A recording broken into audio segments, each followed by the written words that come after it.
Assalamualaikum warahmatullahi wabarakatuh. Apa kabar anak-anak?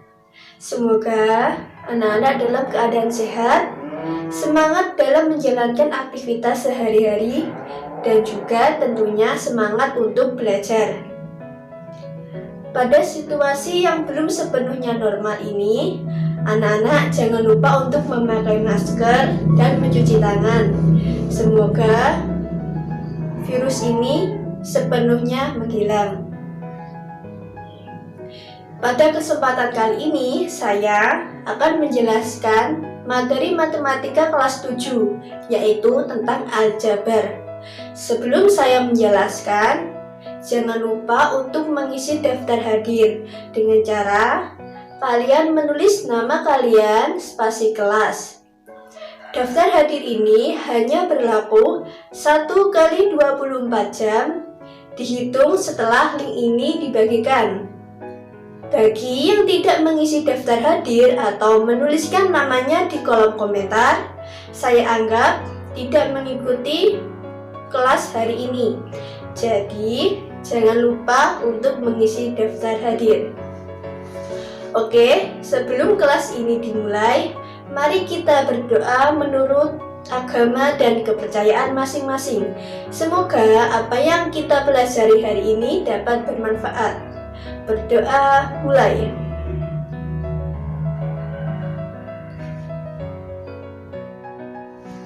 Amin. Sebelum kita masuk ke materi hari ini, saya akan menjelaskan tujuan pembelajaran, yaitu selama dan setelah pembelajaran ini dilaksanakan, siswa diharapkan dapat yang pertama, memahami bentuk aljabar, yang kedua, mengetahui istilah dalam aljabar, dan yang ketiga yaitu menentukan suku sejenis dalam aljabar. Langsung saja kita lanjut ke materi aljabar. Topik pembahasan yang akan kita pelajari kali ini yaitu dengan kata kunci yang pertama tentunya aljabar, yang kedua suku, variabel, koefisien, konstanta, dan yang terakhir adalah suku sejenis. Langsung saja kita pada bab yang pertama yaitu bentuk aljabar.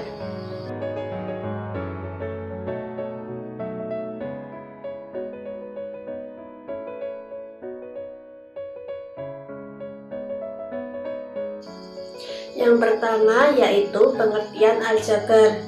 Ada yang tahu apa sih itu aljabar? Nah, aljabar merupakan salah satu cabang dari matematika yang menggunakan huruf atau simbol untuk menggambarkan atau mewakili angka-angka maupun objek yang akan dibahas. Misalkan A, B, C mewakili angka yang diketahui dan X, Y, Z mewakili angka yang tidak diketahui.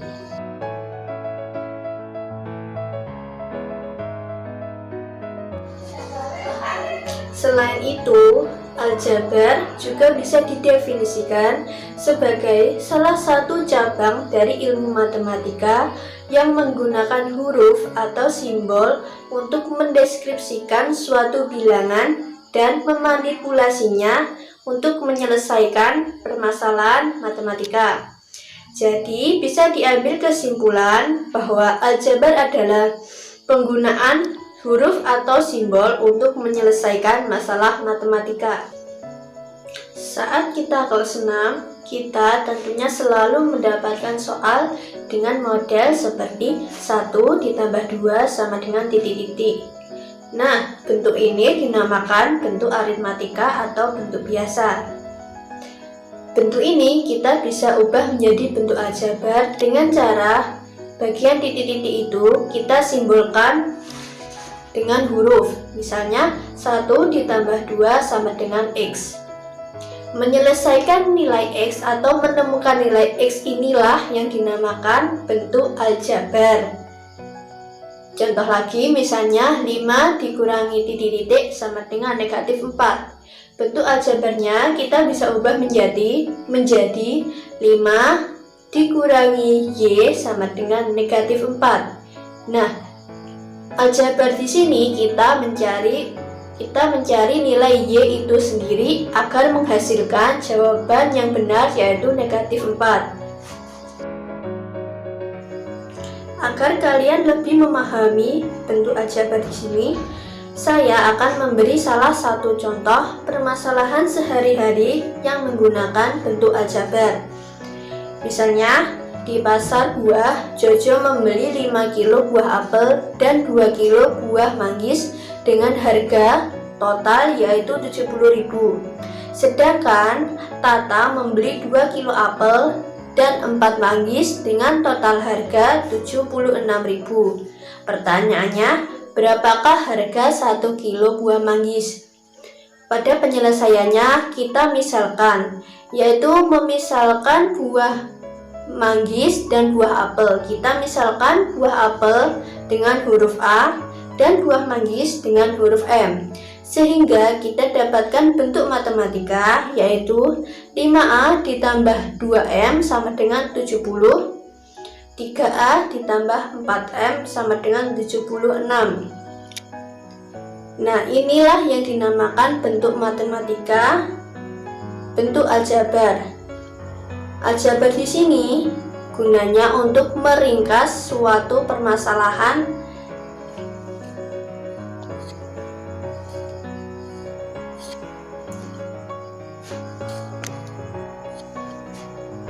Aljabar di sini bisa memperingkas suatu permasalahan menjadi kalimat yang sederhana.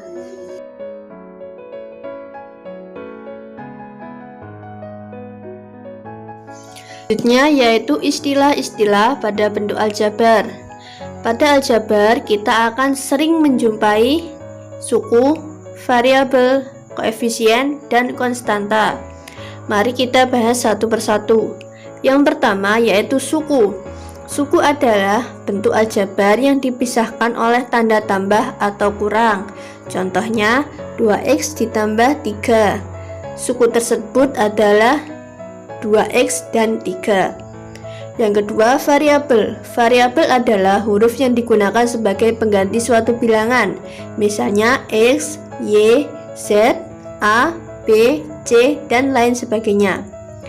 Yang ketiga yaitu koefisien. Koefisien adalah bilangan yang berada di depan variabel. Misalkan 2x. Nah, koefisiennya adalah angka 2. Yang terakhir yaitu konstanta adalah bilangan yang tidak memiliki variabel. Agar lebih pahamnya, perhatikan soal berikut. Ada 5x kuadrat dikurangi 7xy ditambah 3y kuadrat dikurangi 4. Kita akan mencari suku, variabel, koefisien, dan konstanta dari persamaan tersebut. Yang pertama yaitu suku. Suku tadi adalah aljabar, bentuk aljabar yang dipisahkan oleh tanda tambah atau kurang. Di sini terdapat ada 4 suku, yaitu 5x kuadrat, 7xy, dan 3y kuadrat, dan yang terakhir negatif 4. Yang kedua yaitu variabel. Variabel tadi adalah huruf yang digunakan sebagai pengganti suatu bilangan. Di sini terdapat 3 bilangan yang menggunakan huruf, yaitu 5x kuadrat, negatif 7xy, dan 3y kuadrat. Selanjutnya yaitu koefisien. Koefisien tadi adalah bilangan yang berada di depan variabel. Nah, di depan variabel tadi ada angka 5, negatif 7, dan angka 3. Yang terakhir yaitu konstanta. Konstanta adalah bilangan yang tidak mempunyai variabel atau huruf atau simbol. Di sini hanya terdapat satu, yaitu negatif 4.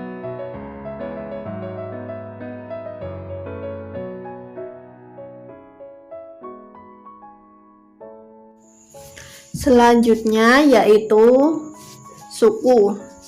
Suku bisa dibedakan menjadi suku sejenis dan suku tidak sejenis. Suku tadi artinya adalah bentuk aljabar yang dipisahkan oleh tanda tambah atau kurang. Dikatakan suku sejenis jika variabel dan pangkat variabelnya itu sama. Tapi jika keduanya berbeda, maka disebut suku tidak sejenis. Sehingga dapat disimpulkan, suku sejenis adalah suku yang memiliki variabel dan pangkat variabelnya itu sama.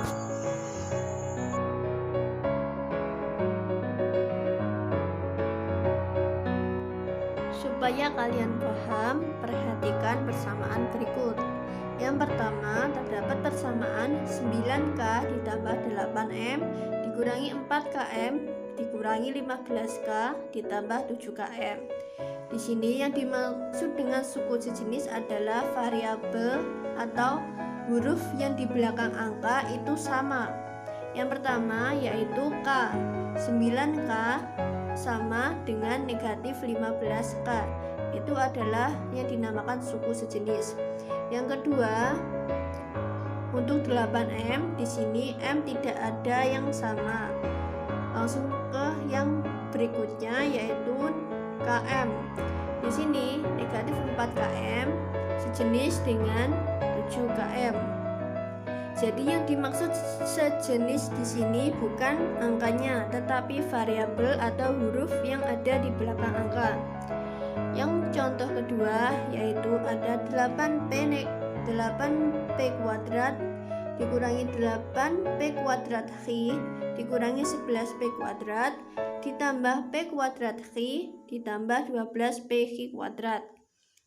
Di sini ada yang pertama p kuadrat. P kuadrat sama dengan p kuadrat yang ada di negatif 11. Jadi 8p kuadrat dengan negatif 11p kuadrat. Yang kedua, p kuadrat Q. Di sini p kuadrat Q ada p kuadrat Q. Jadi negatif 8p kuadrat Q dengan p kuadrat Q.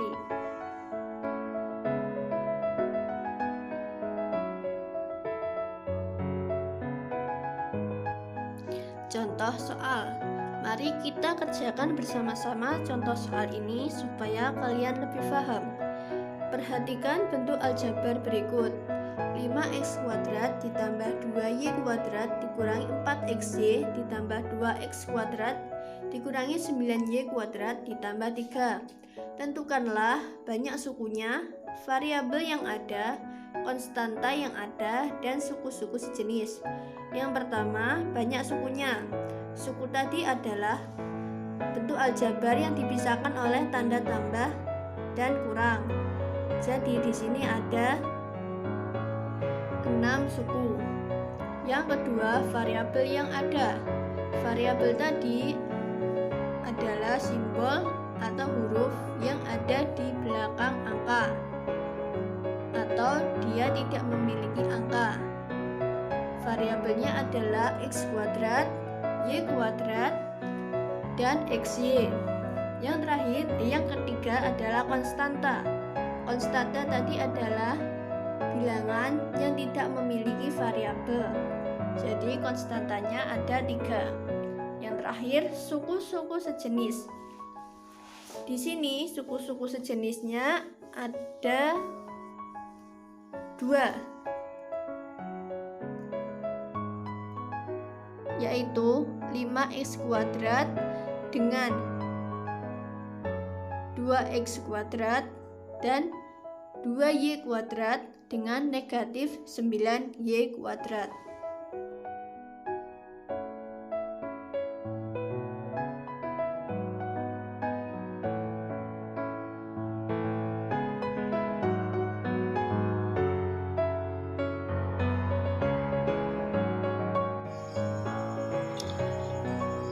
Oke, itu tadi materi yang dapat saya sampaikan hari ini tentang pembelajaran apa itu aljabar. Semoga dengan adanya video ini dapat membantu kalian untuk memahami aljabar. Sekian dari saya.